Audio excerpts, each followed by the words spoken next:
Kita berdoa.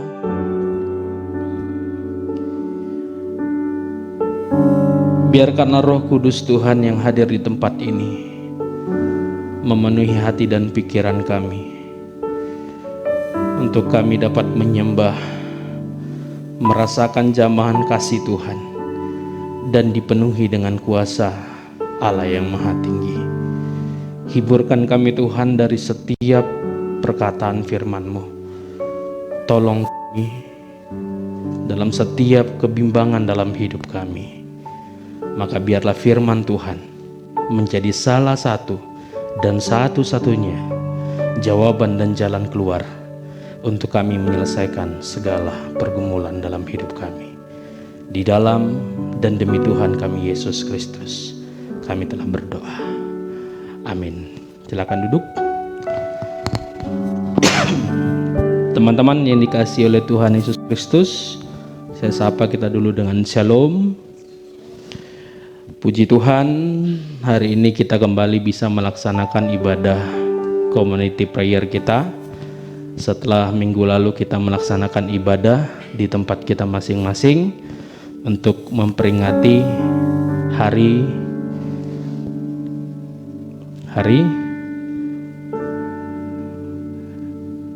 Jumat Agung dan Kebangkitan Yesus Kristus.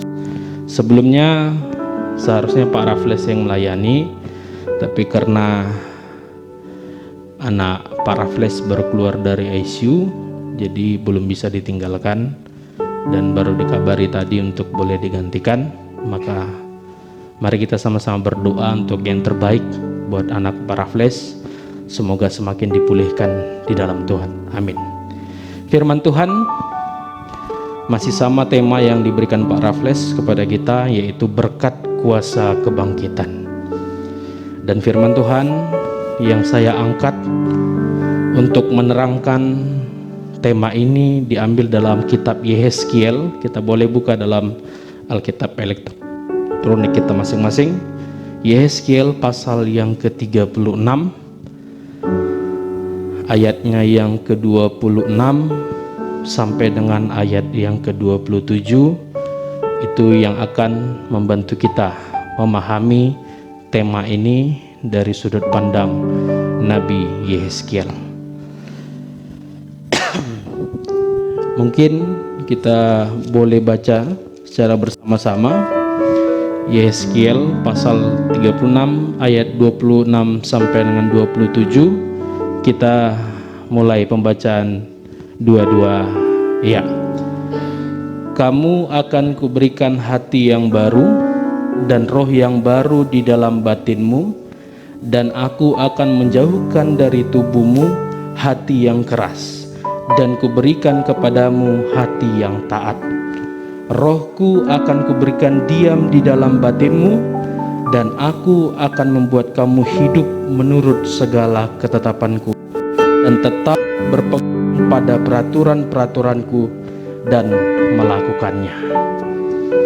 Jadi ini merupakan, kalau kita melihat judul perikopnya, ini merupakan pembaharuan atas kehidupan bangsa Israel, umat pilihan Allah, ketika mereka berada dalam pembuangan Babel oleh karena dosa-dosa pemberontakan mereka, oleh karena ketegaran hati mereka yang selalu menentang firman Tuhan. Jadi ada sebuah inisiatif daripada Allah itu sendiri untuk memberikan hati yang baru dan roh yang baru. Maka berbicara hati yang baru dan roh yang baru, maka itu semua dalam perjanjian baru berbicara tentang kelahiran kembali. Kalau kita mengingat perjalanan Tuhan Yesus ketika dia berbincang dengan Nikodemus, seorang Farisi, Seorang yang tidak terlalu paham tentang rohani, dia mempertanyakan tentang kelahiran kembali. Bagaimana mungkin orang yang sudah tua dapat dilahirkan kembali dari rahim ibunya? Tapi Yesus mengatakan, persoalan dilahirkan kembali bukan persoalan lahiriah, melainkan persoalan rohani. Jadi seseorang yang sudah dilahirkan kembali adalah seseorang yang sudah menerima roh yang baru dan hati yang baru. Maka dengan itu, kaitan antara perkataan yang disampaikan oleh Nabi Yeskiel kepada bangsa Israel sebagai perantaran Tuhan mau menyatakan bahwa perubahan dalam kehidupan bangsa Israel itu terjadi bukan oleh karena kekuatan mereka, melainkan hanya oleh karena inisiatif, kemauan Allah itu sendiri untuk mengubah umat pilihannya. Oleh karena tanpa roh Allah yang bekerja dalam hati kita, tanpa adanya hati yang baru dan roh yang baru di dalam batin kita, maka sesungguhnya bangsa Israel akan tetap selalu hidup dalam kekerasan hati, sama dengan kekristenan kita saat ini. Kalau kita mengingat pada minggu lalu kita memperingati Jumat Agung, adalah sebagai peringatan akan kematian Tuhan Yesus. Tapi lebih daripada itu, Jumat Agung itu sebenarnya mau memberikan sebuah doktrin dan pemahaman kepada kita bahwa sesungguhnya itulah misi Allah dalam kehidupan manusia. Bukan oleh karena ada dialog antara orang-orang yang beragama dahulu, bukan oleh karena ada dialog antara para ahli-ahli Taurat kepada Allah untuk menyelesaikan segala dosa manusia, tapi oleh karena inisiatif Allah itu sendiri, sehingga dia memberikan putranya untuk disalibkan. Oleh karena apa? Oleh karena kasih. Karena begitu besar kasih Allah akan dunia ini, sehingga dia mengorbankan anaknya atau putranya untuk boleh menjadi jalan keselamatan. Jadi Jumat Agung yang sudah kita laksanakan itu adalah sebagai inisiatif Allah ataupun cara Allah untuk menyelesaikan segala dosa-dosa yang ada dalam kehidupan manusia. Lalu setelah itu kita merayakan Paskah, yang artinya kebangkitan Tuhan Yesus. Nanti kita akan juga merayakan hari Pentakosta, yang artinya pencurahan Roh Kudus ke tengah-tengah dunia. Dan itu semua terjadi bukan oleh karena adanya diskusi antara manusia dengan Allah, bukan oleh karena ada sebuah forum yang dibuka untuk menyelesaikan itu semua, melainkan itu semua terjadi oleh karena inisiatif Allah itu sendiri. Jadi dalam berkat kuasa kebangkitan Yesus yang sudah mengalahkan kuasa maut, apa manfaatnya bagi kehidupan manusia? Jadi bagi orang-orang Kristen yang memahami kebangkitan Tuhan Yesus pada hari yang ketiga, orang-orang yang memahami tentang makna dan arti dari Paskah itu sendiri adalah orang-orang yang sebenarnya sudah diperbarui hati dan rohnya. Bagaimana orang-orang yang sudah diperbarui hati dan rohnya? Salah satunya adalah dia akan mengutamakan waktu dalam kehidupannya untuk mencari wajah Tuhan.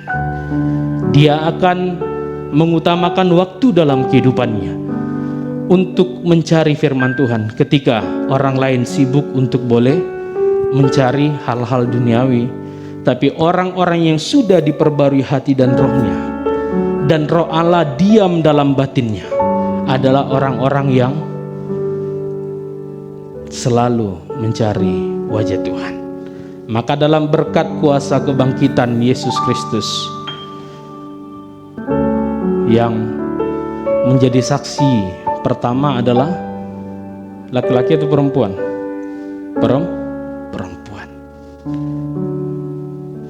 Berita tentang kebangkitan Yesus Kristus yang dimana dia tidak lagi berada dalam kuburnya, itu pertama kali diketahui oleh perempuan. Lalu diberitakanlah itu kepada para murid. Lalu siapa yang tidak percaya tentang kebangkitan itu? Thomas. Maka dalam peristiwa kebangkitan itu juga Allah mau memberikan sebuah perubahan dalam kehidupan kita. Apakah kita masih tetap percaya sekalipun kita tidak melihat?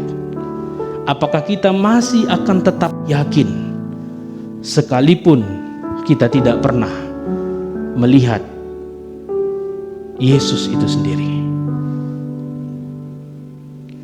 Maka firman Tuhan yang boleh disampaikan oleh Yehezkiel yang merupakan ucapan Allah dan perkataan Allah kepada bangsa Israel ini juga yang mau disampaikan kepada kita.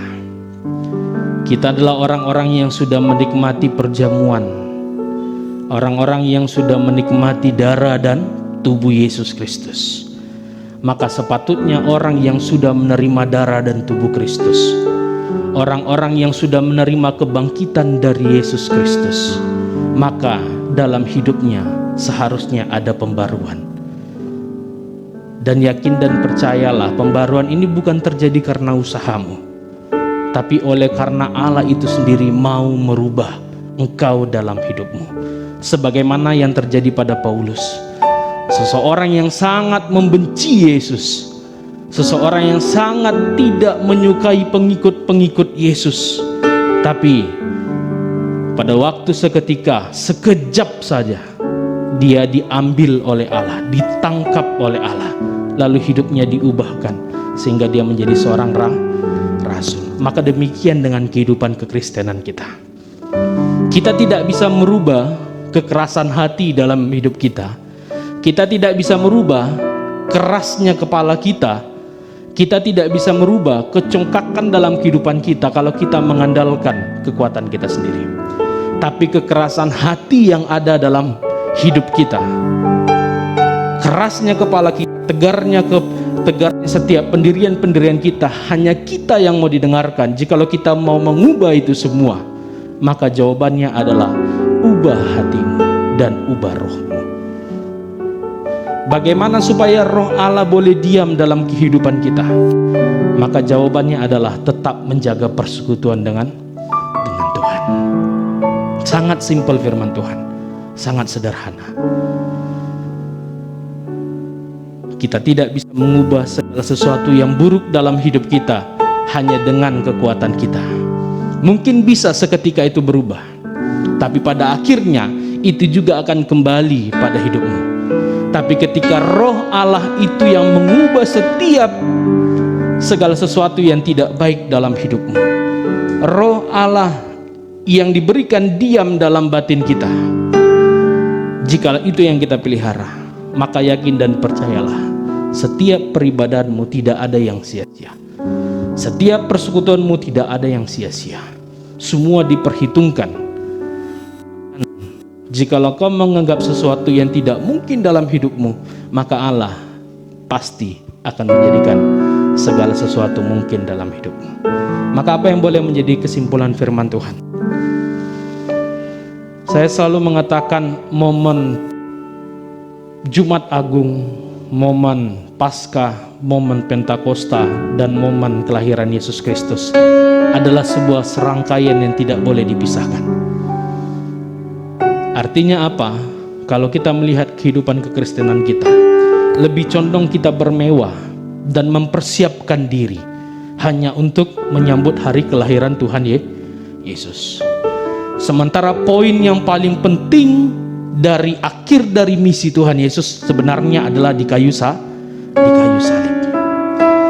Tapi benar-benarkah kita sudah mempersiapkan pada waktu Jumat Agung kemarin?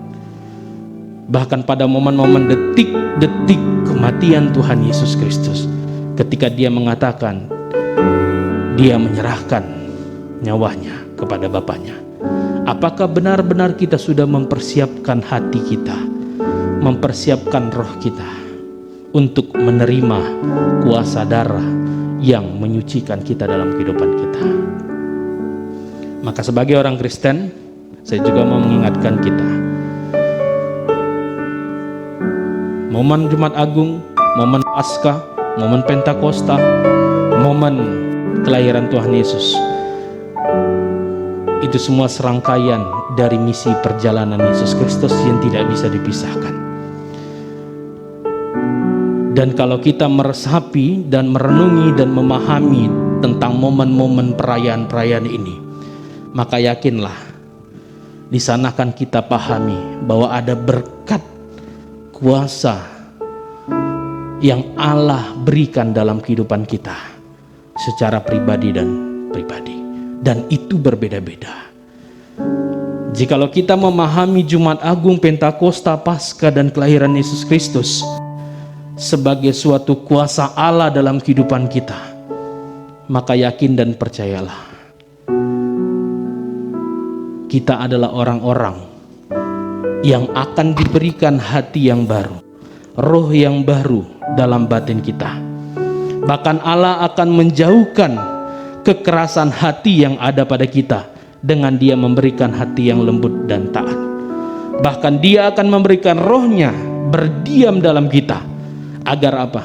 Agar kita dapat duduk diam tenang di bawah kaki Tuhan, mendengarkan setiap firman Tuhan, bahkan memelihara hukum-hukum Tuhan. Maka dari itu, selamat menerima pembaruan hati, selamat menerima roh Allah diam dalam hati kita, dan jaga roh Allah itu tetap menyala dengan cara utamakan Tuhan dalam waktu-waktu hidupmu. Karena engkau tidak tahu kapan engkau akan berakhir, karena engkau tidak tahu kapan akhir dari hidupmu. Tapi persiapkan hidupmu mulai dari hari ini, ketika Tuhan memanggilmu, ketika nafas ini boleh diambil, kau sudah mempersiapkan yang terbaik dan menjadi bagian dalam hidupmu. Amin. Ku buka hati untuk roh-Mu Tuhan, ku buka hati menyembah-Mu Yesus. Jamalah kami, penuhi kami dengan kuasa Allah Maha Tinggi. Ku buka hati untuk roh-Mu Tuhan, ku buka hati menyembah-Mu Yesus. Jamalah kami, penuhi kami dengan kuasa Allah Maha Tinggi, dengan kuasa Allah Maha Tinggi, dengan kuasa Allah Maha Tinggi, dengan kuasa Allah Maha